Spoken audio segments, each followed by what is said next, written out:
Dear students, good afternoon. Myself Dr. Ashish Garg, Associate Professor in Chemistry, SET, R.M. Ruia Government College, Ramgarh Shekhawati, district Sikar, Rajasthan. बच्चों, BSc part first में, BSc part second में first paper, second year BSc में first paper inorganic chemistry, हमने topic start किया हुआ है coordination compounds, उप सहसंयोजक यौगिक। और उप सहसंयोजक यौगिक में नेचर ऑफ कोऑर्डिनेट बॉन्डिंग कि किस तरह की इनकी नेचर होती है। बच्चों, हमने वैलेंस बॉन्ड थ्योरी स्टार्ट किया था और वैलेंस बॉन्ड थ्योरी में हमने 19th पार्ट के अंदर कोऑर्डिनेशन नंबर 6, समन्वय संख्या 6 के लिए विभिन्न प्रकार की संरचनाओं को देखा था, वेरियस टाइप ऑफ स्ट्रक्चर्स जिन्हें हमने अध्ययन किया था। हम इस पार्ट के अंदर कोऑर्डिनेशन नंबर 4, यहां बच्चों देखिए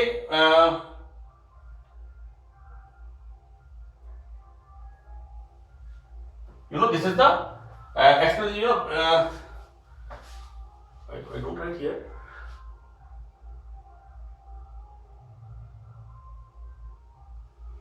This is the for the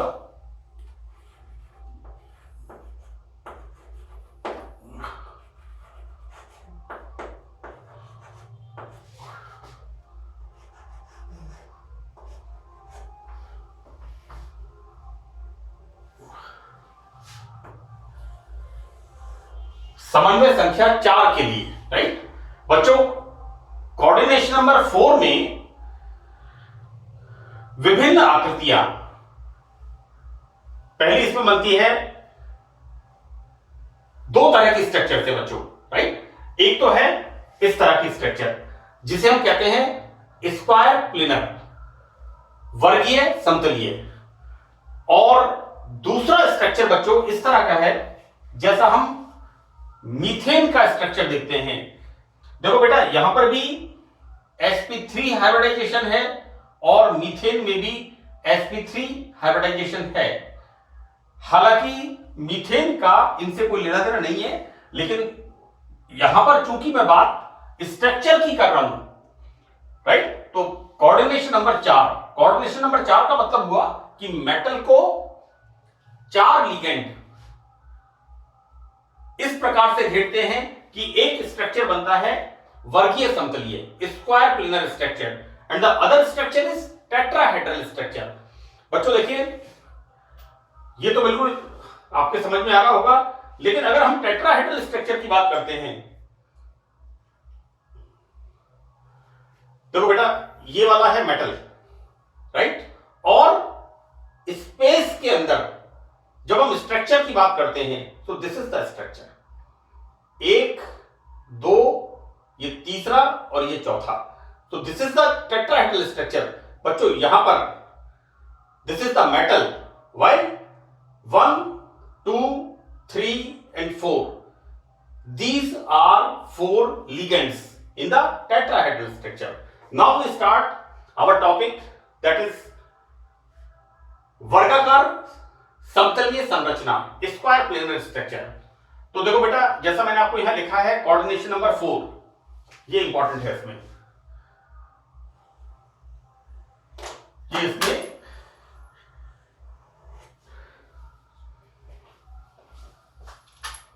ये देखिए बच्चों, इसमें इंपॉर्टेंट है। अब यहां पर कि इस प्रकार की संरचना D8, बेटा देखो D8 का मतलब हो गया निकल, फर्स्ट ट्रांजिशन सीरीज, है ना। कोबाल्ट 27, आयरन 26, मैग्नीज 25, मैं उल्टा बोल रहा हूं, Sc, Ti, V, Cr, Mn 25, Fe, Co, Ni, this is 28। तो D8 विन्यास वाले धातु आयनों द्वारा ये संकरण, दिस इज sp2d संकरण द्वारा दी जाती है। बच्चों, इन आयनों में 2 कक्षक, एक्चुअली क्या होता है कि यहां पर हम देखते क्या है कि यहां पर एक कक्षक उपलब्ध होता है, राइट, जबकि हमने ऑक्टाहेड्रल स्ट्रक्चर में ये देखा था कि 2 डी कक्षक खाली होते हैं, 2 प्रकार से खाली होते हैं, राइट। एक प्रकार तो कौन सा होता है, इनर ऑर्बिटल कॉम्प्लेक्सेस, जिनके अंदर मैं बात कर रहा हूं बच्चों ऑक्टाहेड्रल स्ट्रक्चर की, राइट। और ऑक्टाहेड्रल स्ट्रक्चर में हमने क्या देखा था कि डी कक्षक 2 खाली होते हैं, या तो वो 3D होते हैं या फिर वो 4D होते हैं।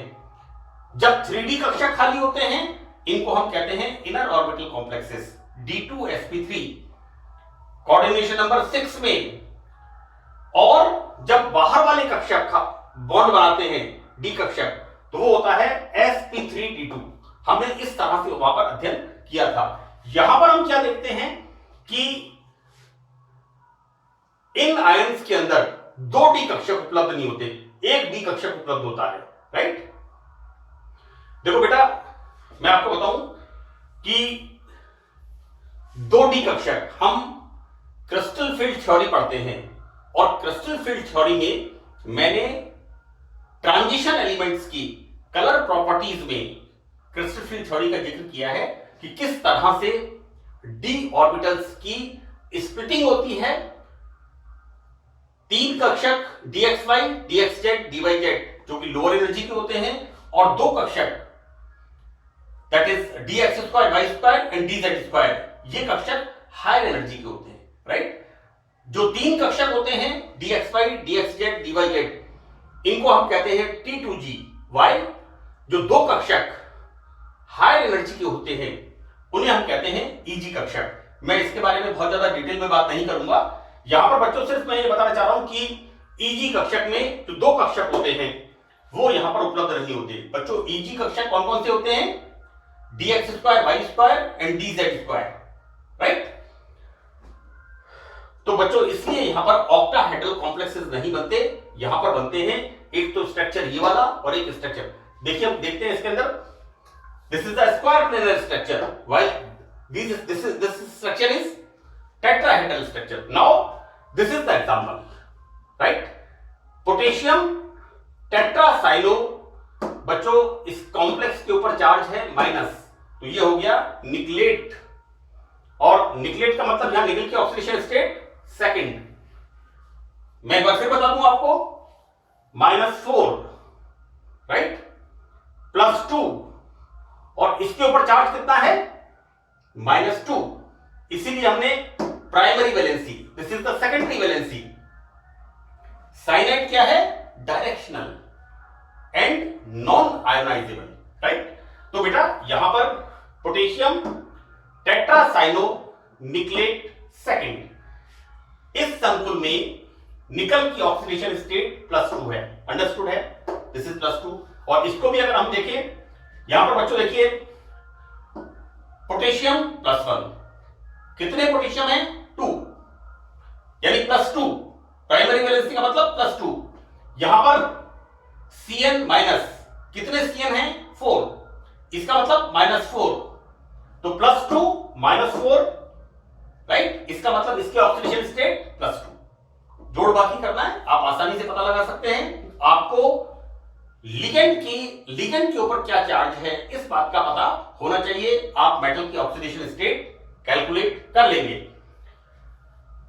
देखो बेटा, nickel atomic number 28, we start from scandium 21, Sc, Ti, V, Cr, Mn, Fe, Co, Ni, so this is the 28. We write the electronic configuration 1s2, 2s2, 2p6, 3s2, 3p6, then 3d, 8 and 4s2. This is the electronic configuration, correct?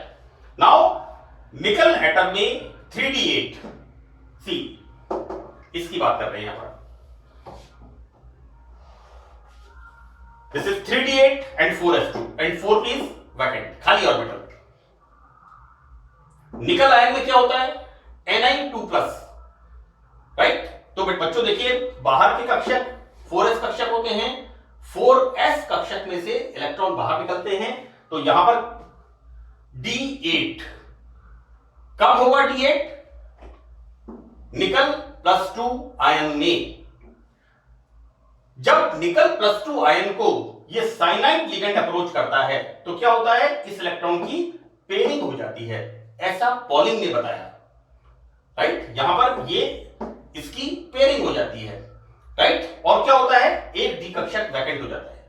Right बच्चों, देखिए मैं आपको बताऊं कि ये जो वर्ग समतलीय संरचना बनी है ये किसकी वजह से बनी है, डी कक्षक। और डी कक्षक कौन सा है यहां पर, ये d x square y square. मैंने ट्रांजिशन मेटल्स में बहुत अच्छी तरह इसको एक्सप्लेन किया है, डी ऑर्बिटल्स की ज्योमेट्री को। वैसे डी ऑर्बिटल्स की ज्योमेट्री आप लोग 11th और 12th क्लास में डिटेल में पढ़ते हैं।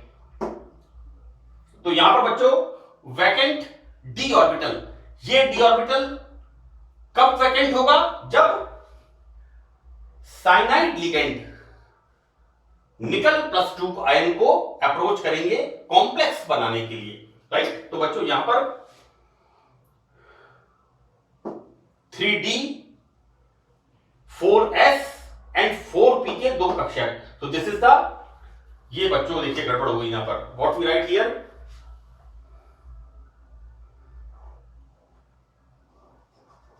This is the DsP2, this is the DsP2 inner orbital complexes, है ना, किसके अंदर, टेट्रासाइनोनिकल। नाउ यहां पर बच्चों क्या होगा, दीज ऑर्बिटल्स 1 2 3 4 ये हमारे होंगे DsP2 संकरित कक्षक। इसको बच्चों sp2d नहीं लिखना है, दिस इज DsP2। ये हमारे पास हाइब्रिडाइज्ड ऑर्बिटल होंगे DsP2 4 ऑर्बिटल्स।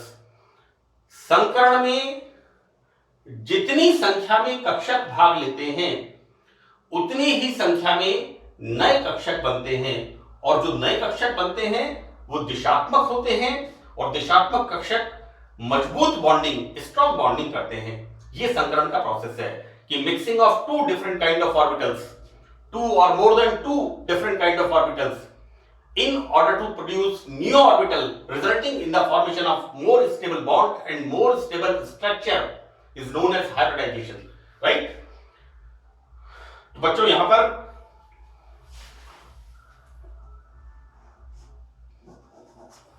DsP2 संकरण के कारण NiCN4 कॉम्प्लेक्स वर्ग समतलीय। और मैं आपको बता दूं बेटा, ये स्ट्रक्चर जो होता है ये होता है dx² y², ये वर्ग समतलीय इसके लिए यहां पर।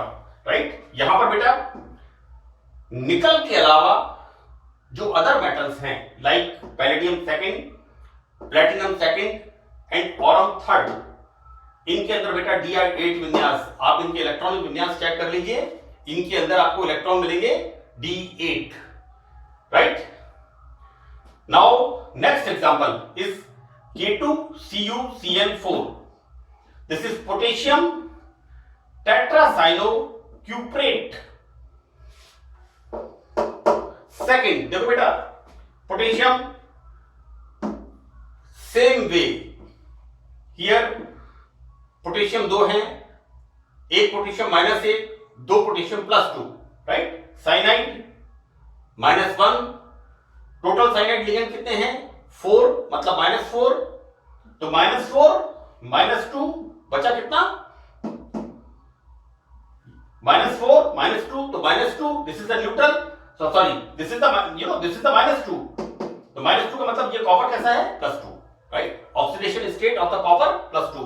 बच्चों इस संकुल के ऊपर ऋणावेश हमने क्या लिखा, क्यूप्रेट, यहां पर हमने क्या लिखा है, निकलेट ATE, मेटल के बाद argentate, aurate, cobaltate, chromate, right, palladiate. मैंने आपको बताया था संकुल यौगिकों के नामकरण के नियम में। बच्चों यहां पर D9 कॉन्फ़िगरेशन वाले, अब देखो बेटा कॉपर का इलेक्ट्रॉनिक कॉन्फ़िगरेशन क्या होता है, आई राइट देयर। हम बात करेंगे इसकी, ये वाले अंदर की कक्षक हैं, यहां पर 3d10 4s1, this is the electronic configuration of copper. मैंने ट्रांजिशन मेटल एलिमेंट्स के अंदर इसको बताया है। और कॉपर +2 में बच्चों D9 विन्यास का मतलब क्या हुआ? देखिए कॉपर में एक इलेक्ट्रॉन ये वाला निकलेगा और एक इलेक्ट्रॉन ये वाला निकलेगा, तो ये बन गया हमारा 3D9। सो दैट धातु आयनों में जैसे कॉपर सेकंड, राइट, जैसा मैंने आपको बताया Cu2+, सिल्वर 2+ के पास DsP2 संकरण के लिए खाली dx2y2 कक्षक नहीं होते। अब इन धातु आयनों में वर्गाकार संकुल पॉलिंग ने यह मानकर समझाया कि 3D कक्षक का एक इलेक्ट्रॉन उच्च ऊर्जा स्तर के 4s कक्षक में प्रमोट हो जाता है। बेटा ये यहां पर क्या होता है? Copper atom, this is 3D10 and 4s1, ये वाला, राइट। कॉपर 2+ आयन में क्या होगा? एक इलेक्ट्रॉन ये वाला और एक इलेक्ट्रॉन ये वाला, so that formation of 3D9, right. अब यहां पर हम क्या कर रहे हैं कि CuCN4 CuCN4 ये जो संकुल होता है इसका स्ट्रक्चर कैसा होता है बच्चों? इसका स्ट्रक्चर इस तरह का।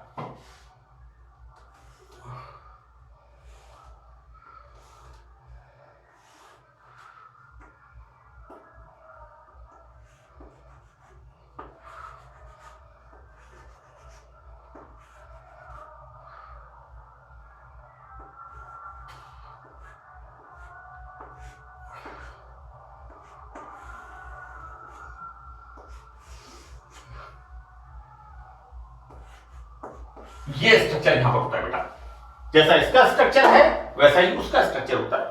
अब बेटा देखो ऐसा है कि कॉपर के अंदर ये ऑर्बिटल खाली उपलब्ध नहीं होते। यहां पर तो हमने क्या मान लिया कि ये इलेक्ट्रॉन यहां चला जाता है, राइट। पॉलिंग ने क्या बताया कि ये वाला इलेक्ट्रॉन यहां चला जाता है, लेकिन इसके अंदर क्या मानते हैं कि ये जो इलेक्ट्रॉन होता है, कौन सा वाला बेटा इलेक्ट्रॉन होता है?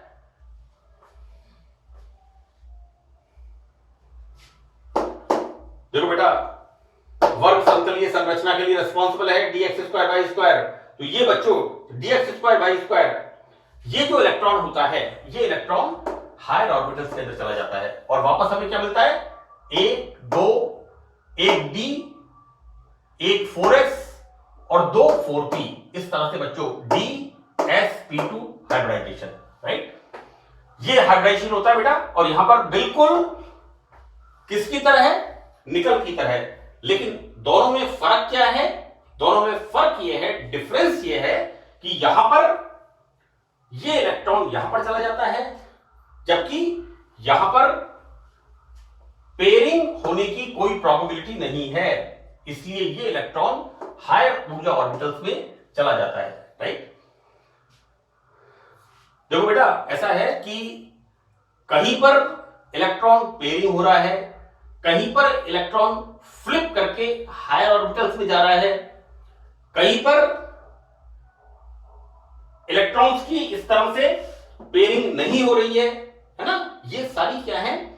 ये वैलेंस बॉन्ड थ्योरी की मैं आपको डीमेरिट्स में बताऊंगा, लेकिन आपको इन सबको इसी तरह से समझना है और याद करना है। मैंने हर कॉम्प्लेक्स के स्ट्रक्चर को, इनका बकायदा हाइब्रिडाइजेशन समझाते हुए हर कॉम्प्लेक्स के स्ट्रक्चर को अच्छी तरह से एक्सप्लेन किया है। तो हम देखते क्या है कि यहां पर एक 3D कक्षक कौन सा बेटा?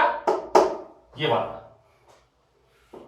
x2y2, right. यहां पर ये एक orbital 4s orbital and 4p orbital, ये मिलकर के करते हैं DsP2 हाइब्रिडाइजेशन। तो दिस इज द हाइब्रिडाइजेशन, और ये इस तरह से 1 2 3 4 4 साइनाइड लिगेंड इन खाली संकरित कक्षकों के साथ कोऑर्डिनेट बॉन्ड उपसहसंयोजक बंध बनाते हैं। बच्चों इस संकुल में अनपेयर्ड इलेक्ट्रॉन नाभिक से दूर होता है, राइट। इस कारण बच्चों ये इलेक्ट्रॉन को हम आसानी से बाहर त्याग देता है ये कॉम्प्लेक्स, और एक स्ट्रॉन्ग रिड्यूसिंग एजेंट की तरह व्यवहार करता है। ये मैंने पहले भी आपको हेक्साफ्लोराइडोफेरेट के एग्जांपल में बताया है, इसका आप ध्यान रखिएगा। नाउ द टेट्राहेड्रल स्ट्रक्चर, चतुष्फलकीय संरचना। जैसे ही हम टेट्राहेड्रल स्ट्रक्चर की बात करते हैं तो हम इमीडिएटली इस बात को इमेजिन करते हैं, कल्पना करते हैं कि यहां पर संकरण sp3 होना चाहिए। तो देखो बेटा, यहां पर एग्जांपल है टेट्राएमीन निकल सेकंड सल्फेट। देखो बेटा, टेट्राएमीन निकल, this is the neutral ligand, right. देखो बेटा, ये कैसा हो गया, +2, इसीलिए यहां पर लिया है सल्फेट -2, राइट। और ये +2 होने से हमने क्या कर दिया, इसे निकल, जबकि यहां पर क्या था, यहां पर -2, तो हमने क्या बोल दिया इसको, हम इसकी बात कर लें, इसको हमने बोला निकलेट, इसको बोला क्यूप्रेट, क्योंकि संकुल के ऊपर ऋणावेश आता है। यहां पर बच्चों संकुल के ऊपर Na+2, SO4 कॉम्प्लेक्स के ऊपर +2, इसलिए हमने इसको बोल दिया दिस इज निकल सेकंड सल्फेट। बेटा, निकल का इलेक्ट्रॉनिक कॉन्फ़िगरेशन हमने पहले भी देखा है, यहां पर this is the configuration of निकल, राइट। यहां देखो बच्चों क्या देखते हैं, 3d8 4s2। निकल सेकंड में क्या होगा, ये इलेक्ट्रॉन्स बाहर निकल जाएंगे, राइट। और ये जो संकुल है, ये कैसा संकुल है, टेट्राहेड्रल। तो इसको पॉलिंग ने किस तरह से समझाया, NiNH3 2+ कॉम्प्लेक्स। बच्चों यहां पर इसके अंदर sp3 हाइब्रिडाइजेशन होता है और नए संकृत कक्षक बनते हैं जो इस तरह से विन्यासित होते हैं, जैसा मैंने आपको ये स्ट्रक्चर बताया, इस तरह से बच्चों ये 1 2 3 and this is the 4th, इस तरह से ये अरेंज होते हैं और इस तरह से हमारा टेट्राहेड्रल स्ट्रक्चर हमें मिलता है। बच्चों यहां ये कॉम्प्लेक्स कैसा होता है, due to presence of unpaired electrons, paramagnetic, अनुचुंबकीय, राइट। और सबसे इंपॉर्टेंट चीज क्या है कि यहां पर हाइब्रिडाइजेशन sp3, इसलिए ये कैसा होता है, tetrahedral structure, correct. Now again a very important example, C.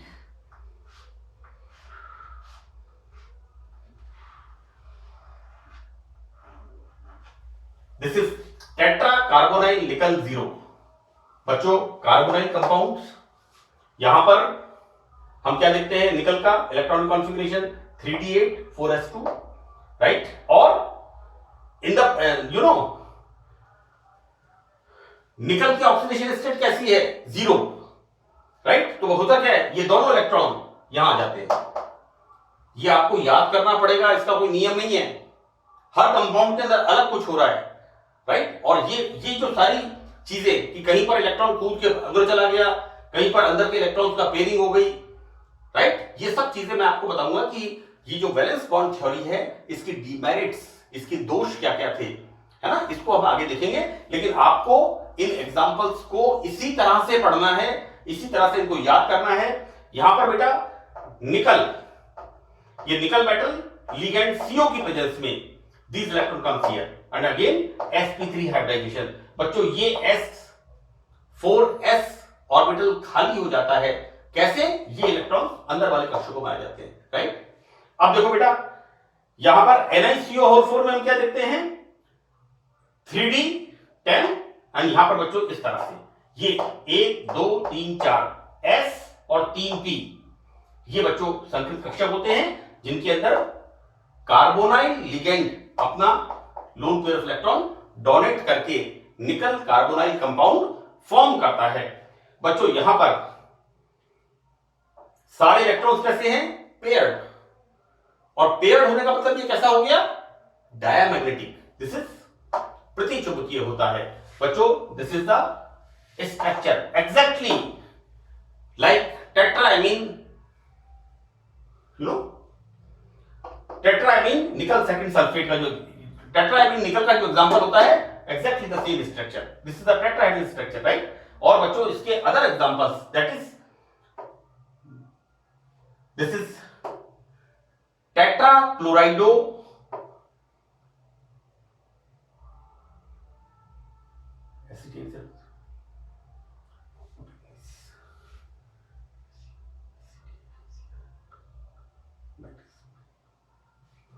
This is MnCl4 2 minus and ZnNH3 whole 4 2 ये दो कॉम्प्लेक्सेस हैं, इनकी संरचना भी sp3 संकरण के कारण टेट्राहेड्रल स्ट्रक्चर होती है. So that's all about the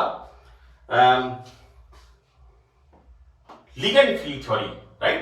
इससे पहले हमने पढ़ा था विद्युत उदासीनता का सिद्धांत, राइट? तो बेटा ये हमने डिफरेंट ज्योमेट्री की बात की है कि किस तरह से कोऑर्डिनेशन नंबर 6 और कोऑर्डिनेशन नंबर 4 इन दोनों के अंदर अलग अलग ज्योमेट्री के कॉम्प्लेक्सेस बनते हैं और इसके पीछे बेसिस होता है, जैसा पॉलिंग ने बताया कि अलग अलग प्रकार के संकरण होने से, हाइब्रिडाइजेशन होने से अलग अलग स्ट्रक्चर्स यहां पर फॉर्म होते हैं. So that's all in this lecture. Thank you.